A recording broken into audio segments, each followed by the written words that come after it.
오늘도 많은 분들이 오셨는데 참 잘 오셨습니다. 최근에 어떤 케이블 TV에서 서민갑부라는 프로그램이 지금 계속되고 있어요. 어제는 보니까 더덕 심어서 갑부가 된, 어떻게 근데 시골에 사는 분이 빚이 28억인 경우가 있나요? 근데 3년 만에 20억을 갚았더라고. 더덕 재배를 해가지고. 근데 1년에 버는 돈이 8억 정도 번답니다. 그런데 야, 그 사람 많이 번다 그렇게 생각하실 수 있는데, 그 프로그램이 지금 계속되죠. 구두수선하는 사람, 짜장면, 그 다음에 만두가게, 처음부터 그렇게 되는 게 아니고요. 고생을 엄청나게 했어요. 그런데 딱 공통점이 있어요. 제가 보면은 공통점. 머리 공부, 마음 공부, 몸 공부. 몸 공부는 부지런한 거예요. 그분들이 공통적으로 말하는 명언이 있어요. 야, 지금 명언이다.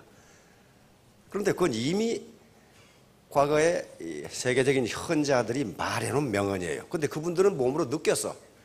뭐라고 하냐면, 돈을 쫓으니까 돈이 도망가더라. 그런데 내가 하는 일이 좋아서 소비자들에게 내가 어떻게 하면 좋은 제품을 서비스할 것인가, 그렇게 했더니 돈이 들어오더라. 그 얘기를 해요. 전부 다 똑같은 얘기예요. 짜장면집이건 만두집이건 더덕을 하는 집이건 또는 구두 등산화를 수선하는 분이건 전부 그런 얘기를 해요. 그분들은 아주 밑바닥까지 쳐져가지고 자살하려다가 어떻게 대부분 또 자살을 하려고 그러는지 몰라. 그런 분들이 그렇게 했어요. 그래서 일단 머릿속에 돈이 들어가 있으면요, 돈이 도망가요. 내가 어떻게 하면 이 일을 즐기고 내 고객들에게 서비스를 할 것인가, 이 정신을 가지면 부자가 된다. 오늘 제가 하려고 하는 강의는요, 나비 효과입니다. 버터플라이 이펙트라고 하는데, 아침에 여기 리더스 클럽, 로얄 리더스 클럽 분들이 많이 올라오셨는데, 매년 2번씩 이렇게 리더스 클럽, 로얄 리더스 클럽 승급을 하게 됩니다. 전반기, 후반기. 이번 후반기에도 많은 분들이 이 리더스 클럽에 또 올라오셨어요. 2억 이상이 돼가지고. 그래서 지금 리더스 클럽이 총 70명입니다. 그러니까 이게 대형 은행에도 그렇지가 않습니다. 그렇게 많은 분들이 2억 이상 연봉이 되는 분들이 없어요. 그리고 또 리더스 클럽에 올라오신 분들이 많기 때문에 리더스 클럽하고 로얄 리더스 클럽 분들 전부 합하면 한 200명이 됩니다. 그러니까 1억 이상의 연봉을 받는 분이 한 200명 된다는 거예요. 어지간한 회사도 그렇게 없습니다. 그러면 이런 의문이 들 거예요. 어떻게 그게 가능한가? 만약에 논리적으로, 이론적으로 또는 과학적으로 맞지 않다면 그것은 뭔가 이상한 거예요. 착취거나 수탈이거나 그런 방법이 아니라면 반드시 무슨 이론적 근거가 있어야 돼요. 어떤 시어리가 있어야 된다고요. 그런 과학적 근거가 없는데 그렇게 돈을 번다? 그건 사기예요. 그건 착취고 수탈입니다. 그렇게 되지 않아요. 그래서 바로 어떻게 그렇게 고소득이 가능한가? 그것도 보통 사람이, 어떤 측면에서는 계속 실패만 했던 사람이 그렇게 고액 연봉을 받을 수 있는 이론적 근거는 뭐냐? 그게 나비 효과예요. 나비 효과라는 거예요. 나비 효과. 버터플라이 이펙트라고 하는 거예요. 버터플라이가 나비니까 버터플라이 이펙트라고 하는 나비 효과라는 효과입니다. 나비 효과라고 하는 것은 결론적으로 말하면 초기 조건의 작은 차이가 큰 결과의 차이를 가져온다는 거거든요. 자, 우선 작년은 무슨 해였어요? 청마의 해였습니다. 금년은 청양의 해입니다. 푸른 양의 해예요. 작년이 갑오년이었고 금년이 을미년이죠. 예, 작년이 갑오년이었고 금년이 을미년입니다. 이 5는 말이니까 이건 천간이고 지지입니다. 미는 양이니까 을미년은 청양의 해인데요. 그게 청양이냐 백양이냐, 안 그러면 붉은 양이냐를 어떻게 결정하느냐, 그건 오행 분류표를 가지고 보시면 금방 합니다. 이게 오행 분류표인데요. 갑, 을이 어예요. 색이 청이죠. 청색이니까 작년에 갑오년이고 금년에 을미년이니까 둘 다 청입니다. 청이고 작년에는 갑오 그러니까 푸른 말이고 금년에는 갑을미가 되니까 푸른 양이 돼요. 푸른 양. 그런데 우리 사회가 음양오행을 굉장히 많이 쓰고 있는데 우리는 사실 잘 몰라요 그걸. 그런데 그냥 쓰고 있어요. 예를 들면 우리 요일이 바로 음양오행이죠. 월과 일은 음과 양이에요. 일이 음이고 월이 일이 양이고 해가 달이 음이거든요. 그래서 음양. 그 다음에 화수 목금 토 이게 오행이에요. 그러니까 음양오행이 매일 이렇게 돌아가는 거예요. 그런데 여기서 음과 양은 선과 악처럼 대립적인 개념이 아니고 상호 보완적이고 협조적인, 즉 조화를 이루어야 하는 개념입니다. 서양의 선악하고 음양하고는 전혀 개념이 달라요. 음양은 반대라거나 대립적인 것이 아니고 조화를 이루는 개념이래요. 예를 들면 여자를 음이라고 하면 남자는 뭐가 돼요? 양. 그렇게 되는데 그것이 절대적인 것이 아니라는 거예요. 절대적인 것이 아니에요. 왜 옛날에 남자를 양, 여자를 음이라고 했냐 하면은 여자는 집에서 살림을 하고 남자는 밖에서 활동을 하면서 돈을 벌어왔기 때문에 활동적인 부분을 양, 그 다음에 조용한 부분을 했기 때문에 남자가 양, 여자가 이렇게 됐어요. 그리고 강한 것을 양, 약한 것을 높은 것을 양, 낮은 것을 튀어나오는 것을 돌출한 것을 양, 움푹 들어간 것을 이렇게 했단 말이에요. 그런데 그 개념이 절대적인 것이 아니고 상대적이라 그런 말이에요. 그러면 여자 대학에는 음양이 있겠어 없어요? 여자 대학에도 역시 음양이 있어요. 활발한 여학생이 양이 되고 얌전한 여학생이 음이 돼요. 이렇게 어울리는 거예요. 마찬가지로 불은 물하고 비교하면 양인데 촛불하고 요 난로불하고는 뭐가 세요? 난로불이 세기 때문에 그게 양이 되고 촛불이 음이 돼요. 이런 식으로 상대적인 개념이에요. 그래서 예를 들면 높은 산은 양이 되고 계곡은 음이 돼요. 그러면 두 개가 대립하는 것이냐 하면은 조화를 이루어야 된다. 그런 개념이에요. 그러니까 터미 라인에 남자 사장님들, 여자 사장님들이 계시는데 이게 대립의 개념이 아니고 조화의 개념이라는 거예요. 조화의 개념. 또 성격이 활발한 분이 있고 성격이 좀 내성적인 분이 있는데 이것도 서로 틀린 것이 아니고 다른 것이고 서로 조화를 이루면 된다는 거예요. 조화를 못 이루면 어떻게 되냐? 반드시 병이 나요. 반드시 병이 난다고. 예를 들면 남자가 정년 퇴임하기 전에 사회에 나가서 열심히 사회활동을 하고 돈을 벌었어. 그리고 부인은 집에서 살림을 하고 전업주부로 살았어. 그러면 양과 음이 명확하죠. 남자가 양이고 여자가 음이에요. 그런데 이 영감탱이가 정년퇴임을 하고 방구석에 들어앉으면 그때부터 여자는 사회활동이 시작돼.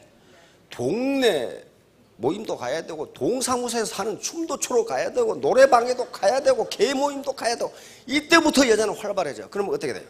음양이 바뀌어요. 음양이 바뀌어요.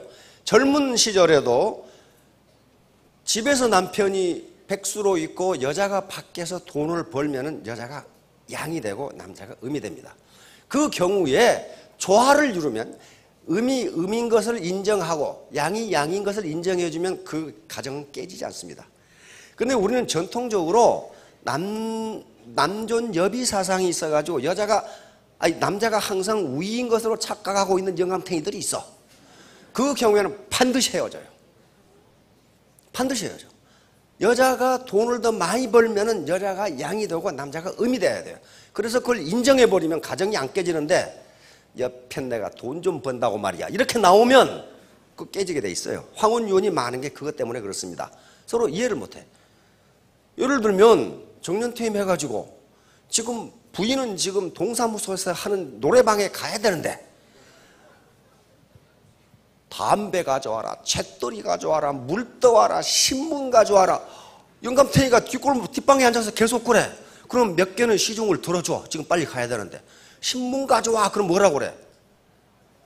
영감탱이 당신은 발이 없어, 손이 없어 이렇게 나오기 시작하면 이제 그게 음양이 조화가 안 되니까 그래요. 항상 남편이 밖에서 일하고 돈 벌어 올 때는 그 부인이 다 들어줬어요. 그것은 음으로서의 역할을 한 거예요. 그러면 이제 정년퇴임해서 뒷방에 앉아있으면 지가 담배 갖다 피우고 그래야 돼. 근데 물도 와라, 잿더리 가져와라, 신문 가져와라, 이렇게 제끼면 부인은 지금 어디 가서 지금 노래방에도 가야 되고 춤도 추러 가야 되고 개방에도 지금 개모임도 해야 되고 그러는데 바로 그게 음양이라는 개념이에요. 그러니까 한 라인에서 누군가가 자기가 양의 노릇을 다 해버리려고 그러면 반드시 그 시끄러워요. 음양이 반드시. 음양은 서로 좋고 나쁘고 문제가 아니고 조화의 개념이라는 거예요. 자, 보면은 여기에 동서남북이 무엇으로 돼 있어요? 동쪽이 인이죠. 예. 서쪽이 의죠. 우리가 인의예지신 그 말 많이 들어보셨죠? 예. 얘가 남쪽이에요. 북쪽이 뭡니까? 지예요. 인의예지신, 중앙이 신으로 돼 있어요. 이게 오상이라고 하는 건데 인간이 인간으로서 반드시 지켜야 할 다섯 가지 윤리 도덕. 여기서 오륜이 나옵니다. 삼강오륜이. 그러면 서울의 대문을 보세요.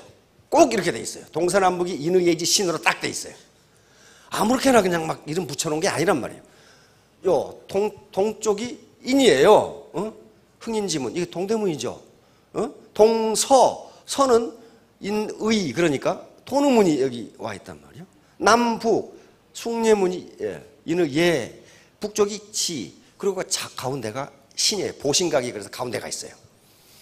그래서 이런 식으로 모든 궁궐의 배치나 문의 배치나 요일이나 날짜나가 전부 음양오역으로 다 구성되어 있어요. 우리가 몰라서 그렇지. 그러니까 우리 애터미 라인도 전부 음양으로 구성이 되어 있어요. 그러니까 이게 조화를 이루지 못하고 서로 싸우면 반드시 깨져요. 엊그제 우리나라 지금 병 중에 제일 무서운 게 치매라네요. 치매에 걸리면 거의 가정이 파괴돼 버리죠. 근데 옛날에는 평균 수명이 50살이었기 때문에 치매에 걸리기 전에 다 돌아가셨어. 근데 지금 80 이상 되는 분들은 거의 절반 이상이 치매라네요. 이게 이제 뇌세포가 죽으니까. 그런데 치매 잘 걸리는 순서가 있더라고. 그 치매 전문 그 닥터께서 나오셔서 4가지라고 그래요. 첫 번째가 질투가 많은 사람. 질투가 많은 사람은 여기서 뇌가 부정적인 것으로 돌아간답니다. 에? 질투가 많은 사람. 두 번째, 혼자 사는 사람. 야, 나는 이거 혼자 있는데 어떡하냐. 혼자 사는 사람이라는 게 뭐냐 하면은 뇌를 가장 자극하는 게 요 입이랍니다. 말, 이빨, 말, 입술. 그래서 이 연인들은 키스 많이 하시기 바랍니다. 입술이 이게 뇌신경이 가장 많이 배포되어 있어가지고 이게 터치를 하면 이게 뇌가 움직인답니다. 이게. 그래서 뇌신경이 죽지를 않는데요. 그래서 이렇게 입을 씹을 때, 그래서 그 천 원 가지고 치매 예방할 수 있다. 뭔가 봤더니 껌 씹으라 이거예요. 껌. 입을 이렇게 자꾸 움직이면 뇌가 우리 동의보감에 그게 있어요. 퇴계 선생이 그걸 실천하셔가지고 장수를 하셨어요. 70 이상 장수를 하셨죠. 동의보감에는 이를 부딪히라고 돼 있어요. 부딪히면 뇌가 움직인다. 그렇게 돼 있더라고요. 세 번째 잘 걸리는 사람이 뚱뚱한 사람. 뚱뚱한 사람은 왜 그러냐면은 고지혈증이라든가 그런 것 때문에 뇌혈관에 이상이 올 수 있다는 거예요. 네 번째는 술 먹고 필름 끊기는 사람. 뭐 여성분은 안 계시겠지만 남자 사장님들 술 먹고 필름 끊기면은 술 자시지 마세요. 그건 거의 치매가 온답니다. 그런데 부정적인 걸 생각하면 치매에 걸리기 쉽다. 얼마 전에도 두 여자가 싸워. 또 친구요. 저런 못 가시는 나보다 공부도 못한 년이 나보다 더 다 잘하지. 이래가지고 싸워. 그때는 뇌가 이게 잘 안 돌아간다. 긍정적인 생각을 했을 때 뇌파가 잘 돌아가고 크리에이티브한 이 창의적인 아이디어가 나오고 그리고 뇌도 치매에도 걸리지 않는다는 거예요. 자, 그러면 이제 아름다울 미자, 선할 선자, 의로울 의자, 성스러울 상자는 전부 양에서 나온 겁니다. 전부 양자가 들어있죠.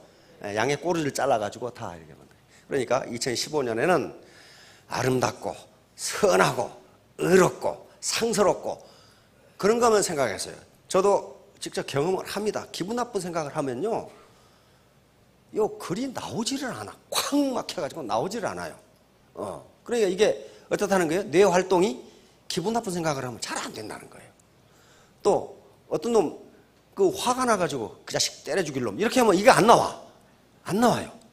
그러니까 항상 인위적으로 긍정적인 생각, 내 파트너를 어떻게 성공시킬 것인가, 내 형제 라인을 어떻게 도울 것인가, 이 생각을 하시면은 건강에 좋고 성공도 한다. 이건 이미 현자들이 다 해놓은 얘기인데 실제로 이제 과학적으로 그것이 밝혀지고 있는 거예요. 여기 처음 참석한 분이 있었는데 계실 텐데요. 항상 세 가지 문이 있습니다. 이게 이 사업을 할 것인가 말까. 다시 말하면 뿌린 대로 거둘 수 있느냐. 내가 열심히 일한 것만큼 소득이 있을 것이냐 하는 문제예요. 회사가 사기치는 거 아니냐. 위에 사람들이 전부 뜯어먹는 거 아니냐. 요 의문이 있고, 두 번째는 나 같은 사람도 성공할 수 있을까. 다시 말하면 나는 세일즈라는 걸 해본 적이 없다. 마케팅 해본 적이 없다. 나는 공직자로서 한 20년 보냈다. 나는 교사로서 한 20, 30년 보냈다. 나는 전업주부만 했다. 이런 경우에 성공할 수 있을 것이냐. 세 번째는 도대체 어떻게 해야 성공하는 것인가. 요것은, 요 의문은 계속 가지고 계시면서 풀어 나가시면 됩니다. 하루 만에 풀 수가 없어요. 요 해답이 바로 나비 효과예요. 자, 애터미 사업은 빅 비즈니스입니다. 스몰 비즈니스가 아니에요. 어떻게 월천대, 오천대이 되는데 그게 스몰 비즈니스예요.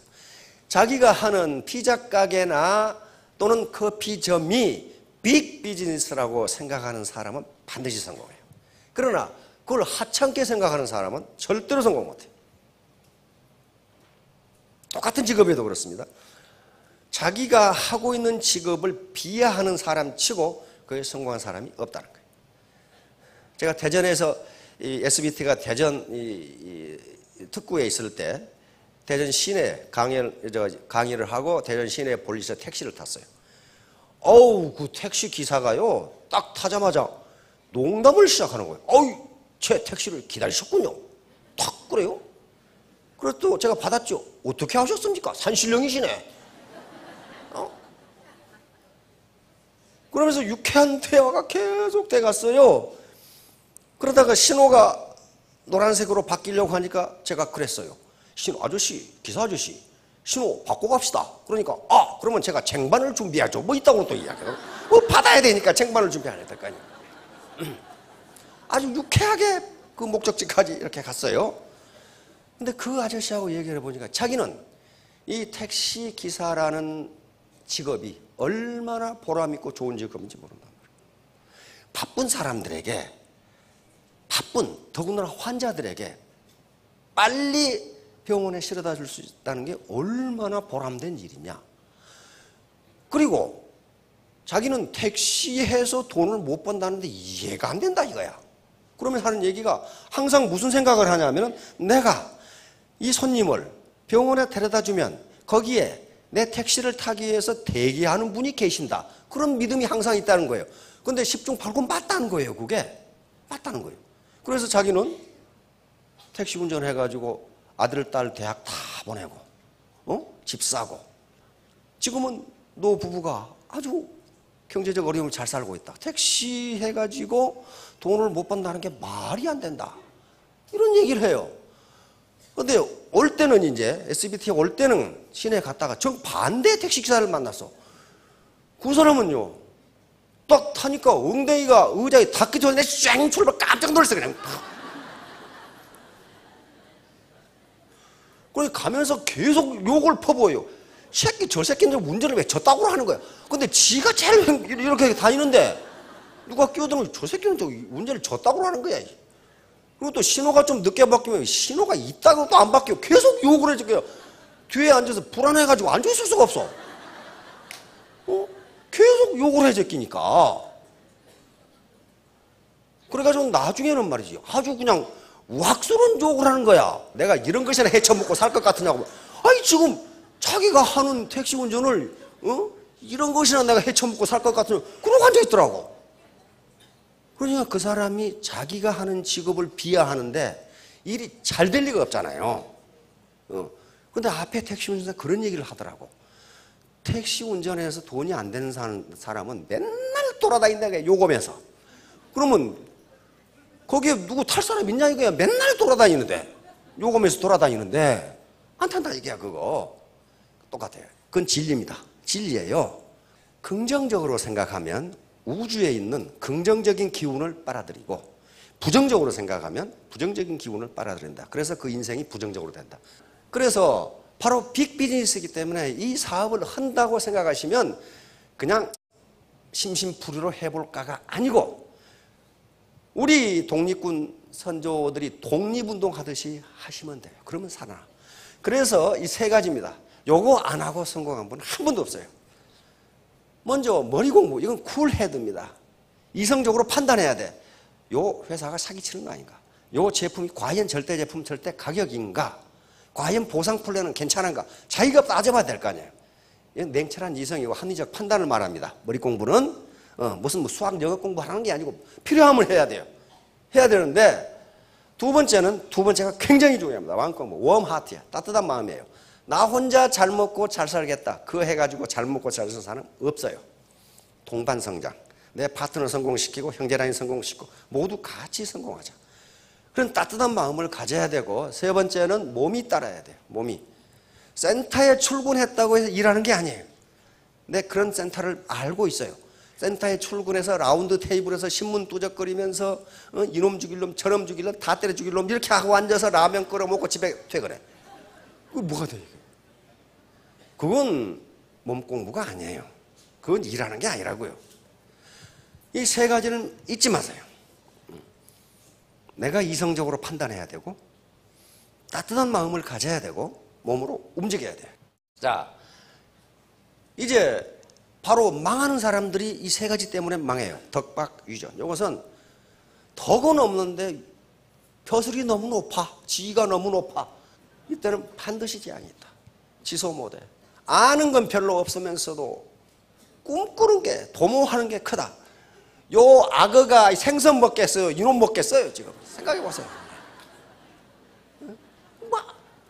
악어가 입 벌리고 있는데 생선 가지고 유인하려고 이러고 하는 거 있어요. 이게 지소 못해. 반드시 재앙이 있다. 역소임중. 능력은 별로 없는 놈이 맡고 있는 임무는 크다. 이놈한테 짐을 이렇게 실어주면 어떡하냐 이 말이에요. 이놈이 갈 수 있느냐 이 말이에요. 예, 갈 수 있겠냐 말이에요. 이때 반드시 재야겠다. 주역에 있는 말입니다. 주역은 수천 년 된 고전이에요. 그러니까 그럼 어떻게 하라는 거예요? 애터미 사업에 3년간 정말 죽자 살자 하면요, 거의 대부분 스타 마스터가 됩니다. 팍 올라가 버려요. 이때 이렇게 되면 덕은 없는데 지위가 올라갔다. 반드시 왕따 당해. 지소 못해. 아는 것도 없는데 큰 걸 하려고 그런다. 꼭 망해. 역소임중. 능력은 없는데 맡은 임무가 커. 반드시 재앙이 있어요. 자, 이 세 가지가 한꺼번에 어울려서 나타납니다. 애터미 사업자가 이렇게 되면 안 되기 때문에 이런 말씀을 교육을 하는 거예요. 이거 미국의 예입니다. 세계에서 가장 먼저 하리마트를 만들었던 K마트. 지금부터 100년이 넘는 회사입니다. 망해버렸죠. 망해버렸어요. 왜? 그 회장이 휴브리스라고 하는데 오만에 빠졌어. 오만해지면서 망해버린 거예요. 월마트에게 추월당하고 망해버렸어요. 엔론, 세계 9위의 에너지 기업인데 분식회계를 해서 망해버렸어요. 마찬가지 월드컴, AT&T를 능가하는 세계 최고의 통신기업인데 망해버렸어요. 왜? 그 CEO들이, 경영자들이 그 위치에 걸맞는 덕을 베풀지 못하고 거짓말을 했어, 분식회계. 미국은요, 거짓말을 하면요, 분식회계를 한다든가 거짓말을 하면 그냥 가석방하는 것이 아니고 망해버려요. 완전히 망해. 이 회사들을 회계감사했던 앤더슨이라는 회사는 130년 된 회계회사인데 문 닫았습니다. 파산해버렸어요. 미국 정부에서. 거기서도 다단계, 이 펀드를 돌린 사람이 있죠. 근데 세게 하지 않았어요. 슬슬 해서 거의 이익을 다 주었는데 2008년 금융위기가 닥치면서 각 은행에서, 금융기관에서 자금을 회수하니까 이게 펀드라는 게 밝혀졌어요. 밝혀지면 어떻게 하겠어요? 죄를 받아야 돼요. 그 사람이 지금 70이 넘은 사람인데 징역 160년. 시장을 속인 죄야. 시장을 속였어. 그건 용서하지 않아요. 징역 160년. 이태리의 그 여객선 가라앉힌 놈 있죠? 선장 도망간 놈. 그럼 징역 2600년. 용서하지 않아, 그런 것은. 비양심적인 행동은 용서하지 않아. 그런데 펀드 회사 있죠? 사장은 징역 160년. 그 다음에 그것을 이것이 비정상적인 금융이라는 것을 알만한 사람. 지식인들이 있죠? 알만한 사람은 전부 공범으로 쳐버려요. 공범으로 전부 쳐버려. 이렇게 무서워. 그러니까 미국이 강국인 거예요. 조금도 용서하지 않아. 그러니까 이런 식으로 삼재앙, 자기 망해, 폐가 망신해, 회사 망해, 사회 손실봐 이렇게 돼버려요. 자, 애터미 사업은 하나의 대안입니다. 이런 것을 극복할 수 있는 하나의 대안이에요. 자, 그런데 애터미 사업 이제 가난에서 벗어나야 되는데, 미생이라는 그 드라마를 보셨는지 모르겠는데 어떤 시스템 속에 자기가 들어가 있으면 시스템의 한 부속에 불과합니다. 자기 시스템을 갖지 않으면요 완생이 될 수가 없어요. 결국 미생으로 끝납니다. 그러면 완생이 되려면 자기 시스템을 가져야 돼요. 나를 위해서 이런 시스템을 가져야 되는데, 애터미 사업에서 항상 바이너리지만 항상 자기가 1번이라고 생각하시면 됩니다. 그러면 이 시스템은 자기를 위해서 일하는 거예요. 그러면 어떤 개인이 착취하냐? 그게 아니에요. 상호 인터랙션, 상호작용을 하면서 상호 이익을 주는 게 이게 이제 나비 효과예요. 자, 그래서 휴수동행, 손잡고 같이 가야 됩니다. 당신도 성공하고 나도 성공하고, 나도 이익을 보고 고객도 이익을 보고 그리고 사회도 이익을 보고, 휴수동행, 손잡고 같이 가자. 이건 시경에 있는 말입니다. 시경, 북풍, 폐풍이라는 시에 있는데 함께 가야 살 수 있어요. 이제 나비 효과가 나옵니다. 나비 효과는 MIT 대학의 기상학자 에드워드 로렌츠가 1960년대에 발견을 했습니다. 이 양반이 12개의 방정식을 가지고 기상 예측을 하는데, 컴퓨터 시뮬레이션을 계속 하다가 어떤 내일은 날씨가 맑고 바람이 어떻게 되고 구름이 어떻게 되고 딱 예측을 해놨어요. 근데 한번 확인을 해보려고 기상 예보를 하기 전에 데이터를 입력해 놓고 오줌 싸러 갔어. 오줌 싸러 가서 봤더니 전혀 달라, 값이. 전혀 달라. 깜짝 놀랐어요. 어떻게 됐나? 봤더니 컴퓨터가 4452에서 입력을 했어, 스스로. 그런데 그 차이라는 것이 0.000027밖에 안 되는데 내일의 날씨 결과는 완전히 달라요. 깜짝 놀라서 여기서 이제 기상학과에서 논문을 발표합니다. 아마존에서 나비의 날개짓이 한 달 후에 텍사스에서 폭풍을 일으킬 수도 있다. 그래서 이 효과를 나비 효과라고 이름을 붙였습니다. 다시 말하면 초기 조건의 조그마한 차이가 엄청난 결과의 차이를 가져온다. 결과의 차이를 가져온다. 처음에는 미미하지만 나중은 창대하리라 이렇게 돼버린 거예요 지금. 그래서 이 세계 최고의 기상학자인데 어떤 결론을 내렸냐 하면은 일기예보를 정확하게 하는 것은 불가능하다. 이렇게 불가능하다. 왜? 어느 6대륙 5대주, 6대륙 어느 곳에서 무슨 사건이 일어나는지를 알 수가 없다는 거예요. 정확하게 알 수가 없어. 그것 때문에 기후가 완전히 변한다는 거예요. 자, 그래서 나비 효과라는 영화도 있죠. 조그마한 원인의 차이가 엄청나게 큰 결과의 차이를 가져온다는 거예요. 자, 이게 일상에서 일어나는 나비 효과예요. 양궁, 사격. 이거 아주 보통 선수들이 아니에요. 10m 있는 관역을 쏘는데 자기는 똑같이 쐈다고 생각하지만은 초기 조건이 다르다는 거예요. 아주 우리가 알 수 없는 초기 조건이 달라. 뭐가 달라요? 숨을 어떻게 쉬었는가? 손가락에 땀이 얼마나 났는가? 그 당시 바람이 어떻게 됐는가? 기온이 어떻게 됐나? 습도가 어떻게 됐나? 이게 조그만 차이가 있어도 맞지가 않는다는 거예요. 그러니까 이게 나비 효과예요. 초기 조건의 조그마한 차이가 커다란 결과의 차이를 가져온다. 이거 클레오파트라 알죠? 클레오파트라고 코가 조그만 낮았더라면 세계 역사가 바뀌었을 거예요. 시저나 안토니오가 클레오파트라한테 빠져가지고 완전히 죽을 썼죠. 콧대가 보통 높은 여자가 아니거든. 콧대를 조금만 낮췄으라면 괜찮을 건데. 이거 뭐예요? 엊그제도 또 항공기 사고 저기서 났었죠. 그런데 그 기사를 가만히 보세요. 누구누구는 비행기를 타러 가다가 교통이 신호등에 걸려서 못 가가지고 살았다. 그 말이죠. 조그만 불과 1분의 차이가 목숨을 왔다 갔다 시켜. 초기 조건의 조그마한 차이가 커다란 결과의 차이를 가져온다고요. 자, 이런 것도 마찬가지. 기상이변도 초기 조건의 조그마한 차이예요. 태평양에서 물의 온도가 0.몇 도 오르냐 내리냐에 따라서 이렇게 된다고요. 산불도 처음부터 이렇게 큰 불이 난 게 아니야. 어떤 사람이 담배불을 갖다 내버렸어. 조그마한 원인의 차이가 커다란 결과의 차이를 가져. 마찬가지. 요 KTX가 탈선하는 것도요, 무슨 큰일 때문에 탈선한 게 아니에요. 무슨 부품 하나가 고장났다나? 요것 때문에 조그마한 원인의 차이가, 초기 조건의 차이가 커다란 결과의 차이를 가져온다. 그러니까, 자, 사관학교에서 죽어라고 4년간 교육을 받습니다. 통상 군대에서는 그렇게 점잖은 말 안 쓰지요. 멋 빠지게 고생했다고 그러지요. 군대 갔다 오셨으면 잘 알 거예요. 참 멋나게 고생했다고 말이지 뭐 이제 그런 말. 자, 그렇듯이 4년간 죽어라고 고생해서 얻는 게 고작 뭐예요? 육군 소위예요. 그렇죠? 그런데 육군 소위로 초기 조건이 육군 소위는 말이죠. 어떻게 됩니까? 나중에 4스타까지 갈 수 있는 가능성을 가지고 있어요. 그렇죠? 초기 조건이 똑같은 이 고생을 좀 덜 하더라도 하사로 임관하면 어떻게 됩니까? 아무리 가도 원사밖에 못 가요. 그렇죠?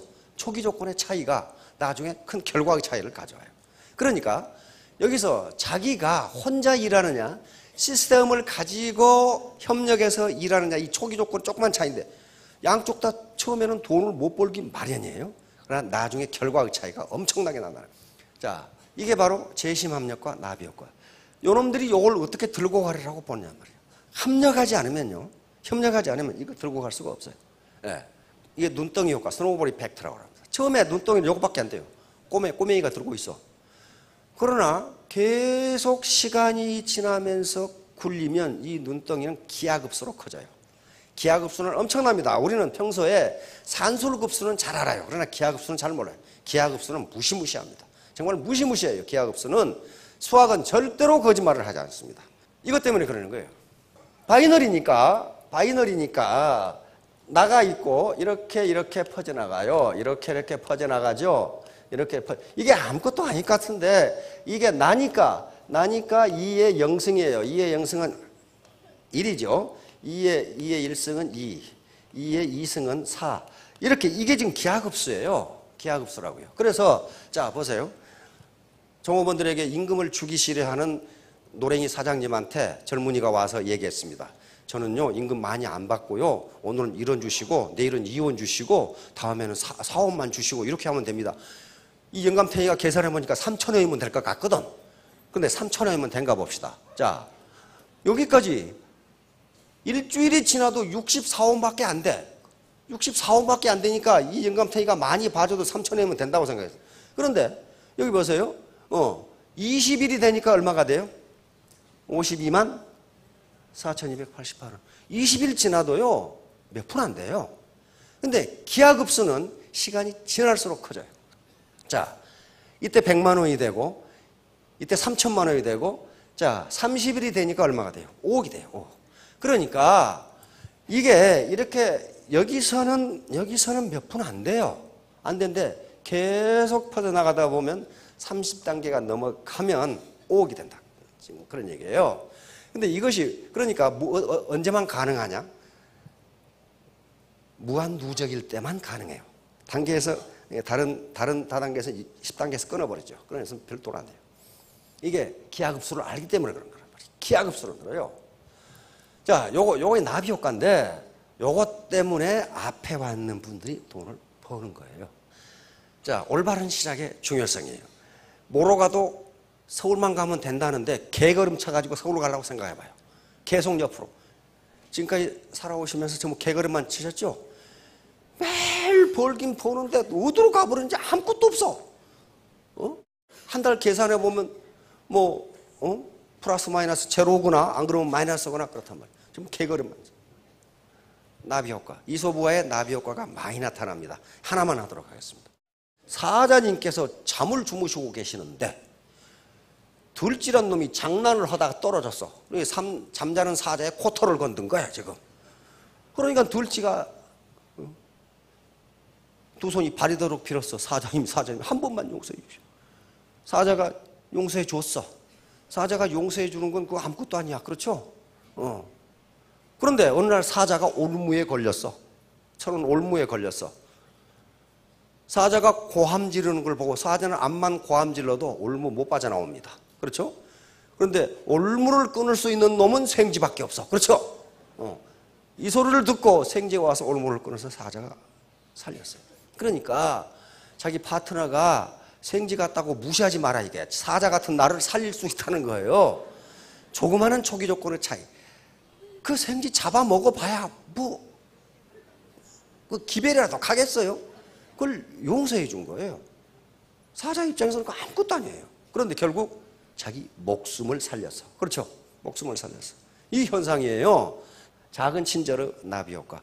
요거 지금 앤드류 카네기라고 하는 미국의 철강왕, 세계 최대의 부자입니다. 지금까지 빌 게이츠하고 맞먹는 그 당시 환율로 따지면 그 부자예요. 앤드류 카네기의 모친이고 앤드류 카네기입니다. 요것은 앤드류 카네기가 스코틀랜드 출신입니다. 스코틀랜드에서 농사를 짓고 살다가 가난에 찌들어가지고 미국으로 이민 온 사람이에요. 그래서 나중에 부자가 돼서 요 스코틀랜드에 성을 산 겁니다. 한 성을 사버린 거예요. 이게 생각고. 그런데 어느 날 피츠버그에 살죠. 피츠버그에 비가 막 소나기가 퍼붓는데 한 백화점에 다리를 쩔뚝쩔뚝 저는 할머니가 들어왔어. 비를 철철 맞고. 그러면 어떡하겠어요? 백화점에 들어오니까 다른 종업원들은 뭐 구매력도 없어 보이는 말이지 물건도 안 살 것 같은 거지 할망구가 들어오니까 전부 싫어했어.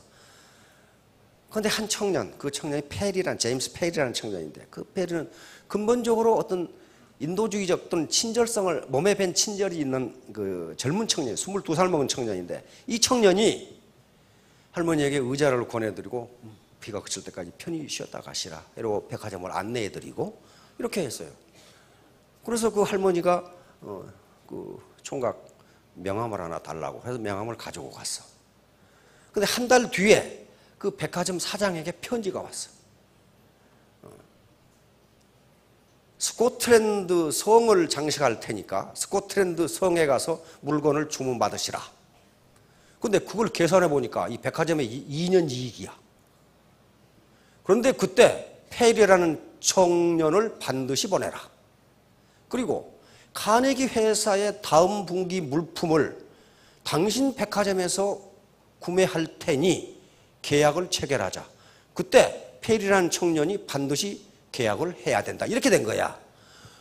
근데 그게 다 몇 년치 이익이야 지금 이 백화점에. 그래서 이 사장은 도대체 일이 지금 어떻게 돌아가는 건지 알 수가 없어. 그 누군지도 모르겠고 알고 보니까 카네기의 모친이야.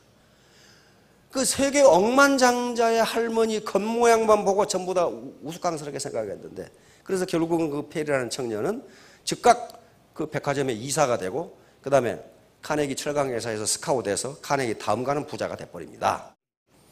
단 조그만한 친절 하나예요. 의자 하나 내준 것뿐이야. 의자 하나 내준 것뿐이라고요. 그게 겁으로 만들어버린 거예요. 겁으로. 근데 카네기는 이게 마마 보이거든요. 이 모친이 자기의 계모입니다. 자기 모친은 9살 때 죽었어요. 근데 찢어지게 가난해서. 근데 이 모친이 들어오면서 카네기가 카네기 같은 인물이 돼버린 거예요. 이 모친이 처음에 아버지하고 이제 재혼을 했죠. 동네에서 아주 개구쟁이로 유명한 놈이 카네기였기 때문에 부친이 이 새 어머니한테 경고를 합니다. 당신 저 자식을 좀 조심해야 된다고. 아마 올밤이 새기 전에 당신은 큰 봉변을 당할 거다. 당신 침대에 개구리를 넣어놓거나 신발에다가 못을 박아놓거나 그러면서 이거 동네 나도 지금 골칫덩어리 이 아들인데 말 못할 개구쟁이다 이렇게 얘기했는데 모친이 카네기를 품어준 거예요. 당신이 틀렸어요. 이 아이는 말썽쟁이가 아니고 똑똑한 거예요. 그렇게 말썽도 똑똑해야 피웁니다. 바보 같은 놈은 말썽도 못 피워요. 그러니까 말썽을 피우는데 아버지는 말썽꾸러기라고 봤는데 새어머니가 똑똑한 거라고 인정을 해준 거예요. 그리부터 카네기는 어머니의 긍정적인 암시를 자기 암시로 받은 거예요. 나는 똑똑하다. 나는 똑똑하다. 나는 똑똑하다. 그래서 세계 최고의 부자가 돼버려서, 그래서 22살 때 카네기가 이 새 어머니에게 고백을 합니다. 저는 어머니가 살아계시는 한 결혼을 하지 않겠습니다. 어머니만 모시고 살겠습니다. 이렇게 고백을 했어요. 근데 이 할망구가 오래 살았어. 오래 살아가지고 카네기가 52세에 돌아가십니다. 그래서 카네기는 53세에 결혼을 합니다. 어머니하고 약속을 지켰어요. 그 노인을 페리라는 청년이 대접을 해준 거야. 그러니 어떻겠어요? 대박도 보통 대박이 아니죠. 대박이 조그마한 친절, 조그마한 초기 조건의 차이가 엄청나게 큰 결과의 차이를 가져와버린 거예요. 또 하나만 얘기하죠. 이건 얼마 전에 유엔 총회 지난번 9월에 있었죠. 우리 박근혜 대통령도 묵은 호텔이 이 호텔입니다. 월드오프 아스토리아, 세계 최고의 호텔입니다. 세계 최고. 일본의 아베 수상도 아베도 여기서 묵었고, 중국의 시진핑 주석도 여기서 묵었고, 그 다음에 미국의 오바마 대통령도 이 호텔에 묵었고. 그러니까 얼마나 유명한 호텔인가를 알 수 있죠. 이때 하루 숙박비는 1,000만 원입니다. 1,000만 원 가지고 계시면 하룻밤 자고 나오세요, 여기서. 그런데 이 호텔이 월드오프 아스토리아, 지금 미국 뉴욕 5번가에 이 호텔이 있는데요. 이것도 마찬가지 피츠버그에서, 필라델피아에서 있었던 일인데, 어느 날 필라델피아에 큰 행사가 있었는데 한 호텔의 이 직원이 이 저녁에 근무를 하고 있는데 밤 2시가 됐는데 노 부부가 비를 철철 맞고 찾아왔어요. 왜냐하면 이 노 부부가 호텔 예약을 안 하고 온 거예요. 행사에 온 거예요. 그래가지고 방을 잡을 수가 없어서 호텔이 전부 만원이어가지고. 그래서 이 호텔을 찾아와서 이 호텔 젊은이가 종업원이 이야기를 합니다. 실례지만은 객실은 없습니다. 그런데 이 밤중에 어디를 가시겠습니까? 제 방에서라도 그냥 쉬시다 가시죠. 그래서 고맙다고 그러고 그 호텔 이 종업원 방에서 이 노 부부가 하루를 보내고 갔어요. 그 이튿날 아침에 고맙다고 그러면서 이 노 부부가 종업원에게 호텔 방값의 3배를 주면서 고맙다고 이야기를 합니다. 근데 이 종업원은 돈을 받을 수 없다 이거야. 이건 객실이 아니고 종업원의 방인데, 객실도 아닌데 주무셨는데 내가 돈을 받는 건 위법이라 이거예요. 거절했어요. 그러니까 이 노 부부가 떠나면서 언젠가 내가 당신을 초청할 테니 오시라. 그래서 그냥 뭐 노인이, 시골 노인이 그냥 인사인가 보다 하고 이제 지났어요. 근데 2년 후에 이 초청장이 온 거예요. 뉴욕 왕복 승차권하고 초청장이 왔어요. 그러면 이 노인이 초청을 한 거예요. 그래서 이제 호텔로 안내를 합니다. 호텔로 안내를 하는데, 이 호텔로 안내를 하는 거예요, 이게. 처음 호텔이고 지금 호텔입니다. 처음 호텔. 이거 완전 성이죠. 캐슬 같은 성인데. 그러니까 이 가난한 호텔 종업원이, 아이고, 저는 저 호텔 너무 비싸서 숙박 못 합니다. 다른 싼 호텔을 좀 알아보시죠. 그러니까 이 노인이 껄껄 웃으면서, 이건 자네가 숙박할 때가 아니고 자네가 이 호텔의 사장일세. 내가 저걸 자네를 위해서 지은 거네. 이게 아스토리아 호텔이에요. 그래서 이 사람이 월도프 아스트라는 사람이고, 이 사람이 조지 볼트라는 사람이, 이 사람이 종업원이고 이 사람이 그 노인이에요. 그래서 이 호텔이 월도프 아스토리아 호텔이에요, 지금 이게. 그래서 이게 초대 사냥을 하면서 호텔 재벌이 돼버렸어요. 그 피곤한 노 부부를 자기 방에 재워주고 객실 요금의 3배를 주겠다는데, 이건 객실이 아니니까 돈을 받을 수 없다. 그러면서 그때 할아버지가 가면서 얘기해서, 당신이야말로 호텔의 사장감이네. 그래서 사장을 시켜준 거예요. 호텔 재벌이 됩니다. 조그마한 초기 조건의 차이가 엄청난 결과의 차이를 가져요. 밖에 나가시면 노인들 잘 대접해 주세요. 그게 어떤 재벌의 할머니인지 그걸 알 수가 없어요. 할 수가 없어요. 또 어린이들 잘 보호해 주시고, 그 어떤 재벌의 손자인지 그거 알 수가 없거든. 이게 나비 효과예요. 조그마한 걸 나는 베풀었는데 돌아오는 건 엄청나게 크다. 요 로버트 키오사키라고 하는 부자 아빠 가난한 아빠 책이 이렇게 굉장히 많은데 뭐 핵심은 요거니까 그 돈 들여 사실 필요 없어요. 요거예요. 이거 굉장히 엄청난 부자입니다. 부자가 되지 못하는 이유, 우리가 5가지 딱 적어놨어요. 어디? 두려움. 실패하지 않을까? 두려워하지 않을까? 손해보지 않을까? 이렇게 지체하다가 아무것도 못한다. 그 다음에 매사를 부정적으로 보는 시각. 아까 부정적으로 보지 말아야겠죠. 하늘이 무너질까 걱정하는 기우. 안 무너진다. 이게 안 무너진다. 세 번째, 게으름. 게으름은 가만히 있다는 게 아니에요.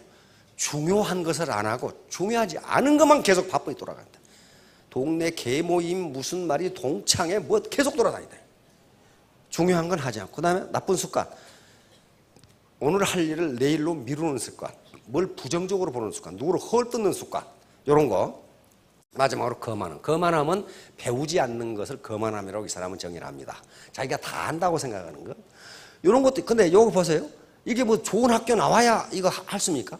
이 사람이 말하는 건 태도예요. 정신적 태도가 당신을 부자로 만들느냐? 아니다. 네, attitude everything이에요. 태도가 전부 다 들어오고 있잖아요. 이 사람이 한 말이거든요. 폴 마이어라는 사람. 미국 100대 부자 중 한 사람입니다. 이거 노숙자였거든. 노숙자인데 지금 기업을 40개나 거느리고 있는 100대 부자 중. 이 사람이 자기가 왜 성공했는지를 연구하는 회사를 만들었어요. 그 SMI라고 하는 회사인데 우리나라에 와 있어요. 보니까 내 정신 상태가 바뀌었다. 나는 노숙자로 산다고만 생각했는데 나라고 성공 못하느냐 그렇게 바뀌었다는 거예요. 가난하게 늙는 것은 당신 잘못이다. 가난하게 태어난 것은 당신 잘못이 아니다. 자기 잘못 아니죠. 그러나 가난하게 늙는 것은 당신 잘못이다. 요거에 정신 상태가 글렀다. 결론입니다. 애티튜드, 태도가 전부입니다. 여기에 자신의 능력은 1%만 있으면 되고요. 나머지 99%는 같이 하면 성공하십니다. 자, 3년 뒤, 5년 뒤에 모두 스타마스터, 로얄마스터가 되시기 바랍니다. 예, 감사합니다.